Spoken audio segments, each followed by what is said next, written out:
அப்படின்னு பத்தி எதை பத்தியுமே கவலைப்படாம ஒரு தைரியமான ஆளு இந்த சவுந்தரராஜன் வந்து இன்னைக்கு நான் வந்து விஜய் சாரோட ஆளு தான் அப்படின்னு சொல்லிட்டு சமீபத்தில் சேரன் சார்ட்ட கிட்டத்தட்ட 2 மணி நேரம் பேசிட்டு இருந்தோம். நானு சவுந்தரராஜன் சேரன் சார் 3 மணி நேரம் 2 மணி நேரம் பேசிட்டு இருந்தோம். அப்ப 2 மணி நேரத்துல வேற வேற சப்ஜெக்ட்லாம் சினிமா பத்தி நிறைய வந்தது.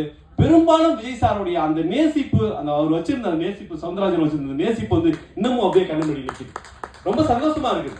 ஏன்னா இன்னைக்கு சூழல், திரைப்பட விநியோக சூழல் வேற மாதிரி ஒரு சூழல் இருக்கும்போது நான் என்னுடைய கேரியர் பத்தி நான் கவலைப்பட மாட்டேன், நான் வந்து விஜய் சாரோட தான் செயல்படுவேன் அப்படின்னு நிற்கும் போது அந்த தைரியம் வந்து ஒரு பெரிய விஷயமா இருக்குது.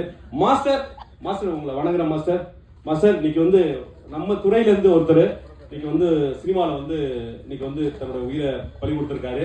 உங்க எல்லாருக்கும் சொல்றேன், இந்த பாருங்க, சினிமா வந்து சாதாரணமா போற போக்குல வந்து நீங்க வந்து மொபைல்ல பாத்துறீங்க. சினிமாவில் மொபைல்ல பாருங்க, 2ஆம் தடவை பாருங்க, முதல் தடவை தியேட்டர்ல பாருங்க. இந்த படம் தியேட்டருக்கான படம் தான். இந்த படம் வந்து ஓடிடில வரும், அதுக்கு முன்னாடி தியேட்டர்ல வரும்போது பாருங்க.